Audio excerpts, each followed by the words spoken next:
Hi friends, welcome to our channel Dharani స్వీటుకూరు kitchen. ఈరోజు నేను మీకు ఒక ట్రెడిషనల్ స్వీట్ రెసిపీ చూపించబోతున్నానండి. అది ఏంటి అంటే పూర్ణం బూరెలు. వీటిని కంపల్సరీగా పెళ్లిళ్ళల్లో ఫంక్షన్స్లో చేసుకుంటారు. శ్రావణ శుక్రవారం నాడు కూడా వరలక్ష్మి వ్రతం రోజు ఈ పూర్ణ బూరెలను చేసుకుంటామండి. చాలా టేస్టీగా ఉంటాయి. చాలా ఈజీ ప్రాసెస్లో చేసి చూపించబోతున్నాను. ఈ గ్లాస్ కొలతతో మినపగుండ్లు తీసుకోవాలండి. నేను ముందు రోజు నైటే నానపెట్టుకున్నాను. ఒక 6 to 7 అవర్స్ నానపెట్టుకోవాలి. మార్నింగ్ అయితే మనం ముందు రోజు నైట్ నానపెట్టుకుంటే చాలా ఈజీగా అవుతుందండి.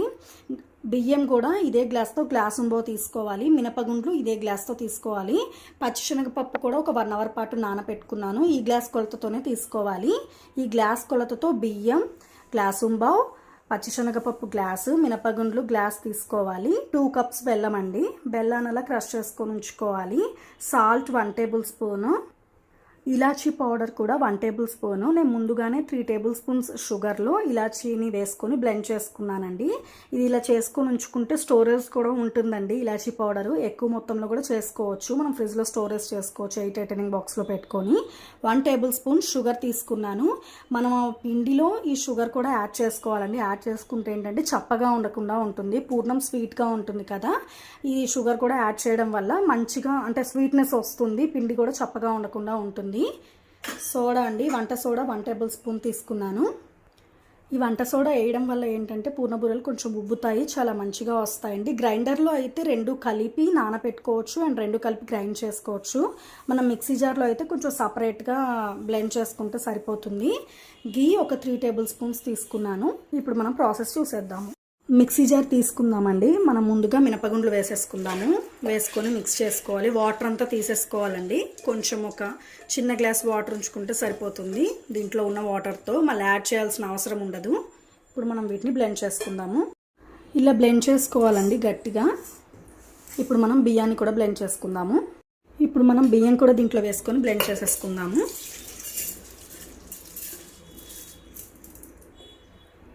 బియ్యం కూడా ఇలా బ్లెండ్ చేసుకోవాలండి. ఇప్పుడు మనం మిక్సర్ బౌల్లోకి తీసేసుకుందాము. ఇలా బ్లెండ్ చేసుకోవాలండి రెండింటిని. ఇప్పుడు మనం దీంట్లో షుగర్ యాడ్ చేసుకుందాము. Sugar and baking soda and salt కూడా వేసుకోవాలి. ఇప్పుడు సాల్ట్ కూడా వేసుకొని మిక్స్ చేసుకుందామండి. పిండి ఇలా గట్టిగానే ఉండాలండి, మరీ లూజ్గా కాకూడదు. ఒకవేళ మీకు ఏదైనా ఇది బ్లెండ్ చేసిన తర్వాత లూజ్ అనిపిస్తే మళ్ళీ బియ్య పిండి యాడ్ చేసుకోవచ్చు అండి. బియ్య పిండి మిక్స్ చేసుకుంటే కరెక్ట్గా వస్తుంది. దీన్ని ఒక 1 అవర్ పాటు నాననివ్వాలండి. నానితే మంచిగా వస్తుంది. మూత పెట్టేసుకొని ఒక 1 అవర్ పాటు నాననిద్దాము. మూత పెట్టేసుకుందామండి. పెట్టేసి ఒక 1 అవర్ పాటు నాననిద్దాము. ఇప్పుడు మిగతా ప్రాసెస్ చూసేద్దాం. ఇప్పుడు మనం ఒక కుక్కర్ తీసుకుందామండి. దీంట్లో పచ్చిశనగపప్పు నానబెట్టుకున్నాం కదా, ఆ నీళ్ళతోనే వేసేసుకుందాము. వేసుకొని బాయిల్ చేయాలండి. ఒక 5 విజిల్స్ రానియాలండి. 5 విజిల్స్ రానిస్తే మెత్తగా అవ్వాలి పచ్చిశనగపప్పు. అప్పుడే పూర్ణాలకి మంచిగా ఉంటుంది. ఇప్పుడు గ్లాస్ ఆఫ్ వాటర్ కూడా తీసుకుందాము. ఆ వాటర్తో పాటు ఇప్పుడు మూత పెట్టేసుకుందాము. విజిల్స్ వచ్చాయండి. ఇప్పుడు తీసుకుందాము ఒకసారి. ఇప్పుడు దీన్ని స్ట్రైన్ చేసేసుకుందాము. ఇలా స్ట్రైన్ చేసుకోవాలి. ఇలా ఉడకాలండి పచ్చిశనగపప్పు. చూసారు కదా, చేతి ఇలా అంటే మెదిగిపోతుంది. ఇప్పుడు దీన్ని కొంచెం ఆరబెట్టుకోవాలండి. ఆరిన తర్వాత గ్రైండ్ చేసుకోవాలి. మంచిగా ఆరితేనే మంచిగా పొడి పొడిగా వస్తుంది.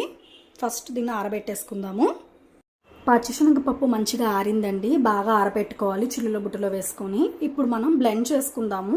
దీన్ని పప్పు గుత్తితో కూడా స్మాష్ చేసుకోవచ్చు, బట్ నేను బ్లెండ్ చేస్తున్నానండి. ఎందుకంటే ఫైన్ పౌడర్గా అయితే మనకి ఉండకట్టడానికి కూడా చాలా ఈజీగా ఉంటుంది. నూనెలో వేసినప్పుడు పూర్ణము విచ్చుకోకుండా పేలిపోకుండా నూనెలో కూడా ఇలా అంటే పప్పులాగా అలా ఉంటే పేలిపోతుందండి. సో అందుకని నేనైతే ఫైన్ పౌడర్గా చేస్తున్నాను. మీరు పప్పు గుత్తితో స్మాష్ చేసుకోవాలనుకుంటే చేసేసుకోవచ్చు. ఇప్పుడు మనం బ్లెండ్ చేసుకుందాము. మిక్సీ జార్లో దీన్ని తీసేసుకుందాము. మిక్సీ జార్ తీసుకున్నానండి. ఇప్పుడు దీంట్లో ఇలాచీ కూడా వేసేసుకుందాము. ఇలాచీ కూడా దీంట్లోనే వేసుకుంటే ఏంటంటే బ్లెండ్ చేసేటప్పుడు మొత్తం దానికి పడుతుంది. ఇలా బ్లెండ్ చేసుకోవాలండి. చూసారు కదా, మంచి పేస్ట్ లాగా అయింది. ఇప్పుడు మిగతా ప్రాసెస్ చూసేద్దాము. నేను బెల్లాన్ని కూడా ఇలా పేస్ట్ చేశానండి. చూసారు కదా, మిక్సీ జార్లో వేసి బ్లెండ్ చేసుకున్నాను. ఇలా చేయడం వల్ల ఏంటి అంటే స్మూత్గా వచ్చేస్తుంది. అంటే ఉండ కట్టుకోవడానికి కూడా చాలా ఈజీగా ఉంటుంది. బెల్లం గడ్డలు ఎక్కడ తగలకుండా ఉంటుంది. సో ఇలా బ్లెండ్ చేసుకోండి, చాలా ఈజీ ప్రాసెస్. ఇప్పుడు మనం ఈ మిశ్రమాన్ని అంతా ఈ పూర్ణ బూరెల పిండిలో ఈ పిండిలో వేసుకొని మిక్స్ చేసుకుందాము. ఈ బెల్లం పేస్ట్ కూడా ఆ పచ్చనపప్పు పిండి మీద వేసేసుకోవాలండి. ఇప్పుడు దాన్ని మనం చేత్తో మంచిగా మిక్స్ చేసుకుందాము. స్పూన్తో కాకుండా చేత్తో మిక్స్ చేసుకుంటేనే అంత కలుస్తుంది మంచిగా. ఇలా చేత్తో మిక్స్ చేసుకోవాలండి. చూసారు కదా, పర్ఫెక్ట్గా వచ్చింది. పిండి అనేది కూడా లూజ్ కాలేదు, గట్టిగానే ఉంది. ఒకవేళ మీకు బెల్లం యాడ్ చేసిన తర్వాత లూజ్ అనిపిస్తే కొంచెం బియ్యం పిండి కలుపుకొని మిక్స్ చేసుకోవచ్చు. ఇప్పుడు మనం వీటిని పూర్ణాలాగా చుట్టుకుందాం, బాల్స్ లాగా. చేతికి కొంచెం గీ అప్లై చేసుకోండి. అప్లై చేసుకొని ఇలా చుట్టుకోవడమే అండి. చూసారు కదా, ఇలా స్మూత్గా రావాలి పిండి. ఇలా అన్ని బాల్స్ చేసేసుకుందాం. ఇలా అన్ని బాల్స్ చేసేసుకోవాలండి. చూసారు కదా, పర్ఫెక్ట్గా వచ్చింది బాల్స్ కూడా, అంటే లూజ్గా కాకుండా. ఇప్పుడు మనం మిగతా ప్రాసెస్ చూసేద్దాం. 1 అవర్ పాటు నాననిచ్చాం కదండి. పిండి కూడా పర్ఫెక్ట్గా వచ్చింది. చూసారు కదా, ఈ కన్సిస్టెన్సీలో ఉండాలి, మరీ లూజ్గా కాకుండా. ఇలా ఉంటే సరిపోతుంది పిండి. ఇప్పుడు మనం ఆ బాల్స్ దీంట్లో వేసేసుకొని ఆయిల్లో ఫ్రై చేసేసుకోవడమే. నేను ముందుగానే ఆయిల్ పెట్టేసుకున్నానండి. డీప్ ఫ్రైకి సరిపడంత ఆయిల్ తీసుకోవాలి. ఇది కొంచెం హీట్ ఎక్కగానే వేసేసుకుందాము. ఆయిల్ హీట్ ఎక్కిందండి. ఇప్పుడు ఒక్కొక్క బాల్ దీంట్లో డిప్ చేసుకోవాలండి. చూసారు కదా, ఇలా వేసుకొని పిండి కొంచెం ఇలా వేసుకోవాలండి.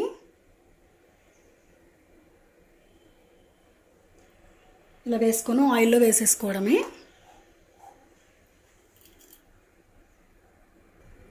ఇలా ఒక్కొక్కటి ఇలా చిన్నగా వేసుకోవాలండి. ఇలా అన్నీ వేసేసుకోవాలండి. సేమ్ అలా బాల్ దాంట్లో డిప్ చేసేసి పైన కోటింగ్ ఉండేటట్టు ఇలా చేత్తో తీసేసుకొని వేసుకోవడమే.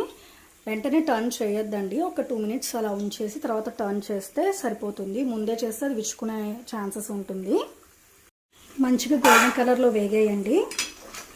చూసారు కదా, ఇప్పుడు మనం దీన్ని టిష్యూ ఉన్న పేపర్లో తీసేసుకుందాము. స్టవ్ ఆఫ్ చేసేసుకొని అన్ని పూర్ణాలు కూడా ఇలానే చేసేసుకోవాలండి. సర్వింగ్ ప్లేట్లోకి తీసేసుకున్నానండి. చూసారు కదా ఎంత పర్ఫెక్ట్గా వచ్చాయో. సేమ్ ఇదే టిప్స్తో, ఇదే కొలతలతో మీరు కూడా ట్రై చేయండి. ఫస్ట్ టైం చేసే వాళ్ళైనా ఈ టిప్స్ ఫాలో అయితే కంపల్సరీగా పర్ఫెక్ట్గా వస్తాయి. పూర్ణం అనేది విచ్చుకోకుండా చాలా బాగా వస్తాయి. చూసారు కదా, పూర్ణంలో నెయ్యి వేసుకొని తింటే చాలా బాగుంటుందండి. సూపర్ ఉంటుంది టేస్ట్. ఇలా హోల్ పెట్టేసి దీంట్లో గీ యాడ్ చేసుకొని తింటే చాలా టేస్టీగా ఉంటుంది. ఇలా నెయ్యి వేసుకొని తింటే చాలా బాగుంటుందండి. చూసారు కదా, ఈ రెసిపీ మీరు కూడా కంపల్సరీగా ట్రై చేయండి. ఈ రెసిపీ మీ అందరికీ నచ్చింది అనుకుంటున్నాను. నచ్చితే లైక్ చేయండి, షేర్ చేయండి, కామెంట్ చేయండి, సబ్స్క్రైబ్ చేయండి. పక్కనే ఒక బెల్ ఐకాన్ ఉంటుంది, అది క్లిక్ చేసి ఆల్ అనే ఆప్షన్ని ప్రెస్ చేస్తే మా న్యూ నోటిఫికేషన్స్ అన్నీ మీకు వచ్చేస్తాయి. నా వీడియో ఫస్ట్ టైం చూసిన వాళ్ళట్లయితే నా వీడియోస్ అన్నీ చూడండి. నచ్చితే లైక్ చేయండి, సబ్స్క్రైబ్ చేసుకోవడం మాత్రం అస్సలు మర్చిపోకండి. ఇంకొక ఇంట్రెస్టింగ్, హెల్దీ, ఈజీ, టేస్టీ రెసిపీతో మళ్ళీ మీ ముందుకు వచ్చేస్తాను. Thank you for watching friends.